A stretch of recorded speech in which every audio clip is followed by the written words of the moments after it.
இன்றைக்கி என்னன்னா நம்ம கொய்யா மரம் இருக்கும் பார்த்திங்களா, இந்த மரத்தில் இருக்கிற பழம் எல்லாத்தையும் அனில் சார் சாப்பிட்டு எல்லாத்தையும் தீர்த்து வச்சிட்டார். நாங்கள் வந்து ஒரு 100க்கு ஒரு 80% வந்து ஒரு 20% தான் சாப்பிட்ருப்போம்.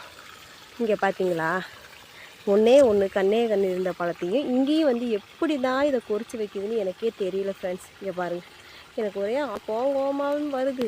நான் கோவப்படுறனால என்ன யூஸுன்னு எனக்கே தெரில. இங்கே பார்த்தீங்களா எப்படி கடித்து வச்சுருக்குங்கிறத. எனக்கு ஒரே கவலைக்கிடமாக தான் இருந்துச்சு. சொந்தமாக ஒரு கொய்யா மரம் இருக்குது, அதில் ஒரு பழம் கூட உருப்பையாக சாப்பிட முடியலையே அப்படிங்கிற வருத்தம் தாங்க அதிகமாகவே இருக்குது. இங்கே பார்த்தீங்களா எப்படி கடிச்சு வச்சுருக்காங்கன்னு. பத்தாவதுக்கு வேறு இங்கிட்டு வேறு கொய்யா மரம் இருக்குது, இதில் எத்தனை கடிக்கிறாங்கன்னு என்னன்னு தெரியவும் இல்லை.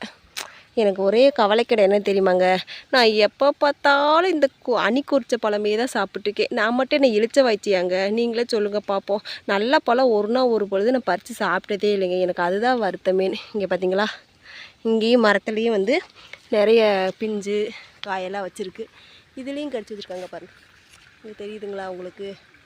உயரமாக இருக்கான்னு எனக்கு தெரியல. இங்கே பார்த்தீங்களா எப்படி கடிச்சு வச்சுருக்குன்னு. அங்கே பாருங்கள், காயெல்லாம் இருக்குது, பட் எனக்கு மட்டும் கொடுத்து வைக்கலன்னு நினைக்கிறீங்க. இங்கே பாருங்கள் இங்கெல்லாம் நிறையவே இருக்குது, பட் எனக்கு கொடுத்து வைக்குமா என்னங்கிறது தான் தெரியல, டவுட்டாகவே இருக்குது.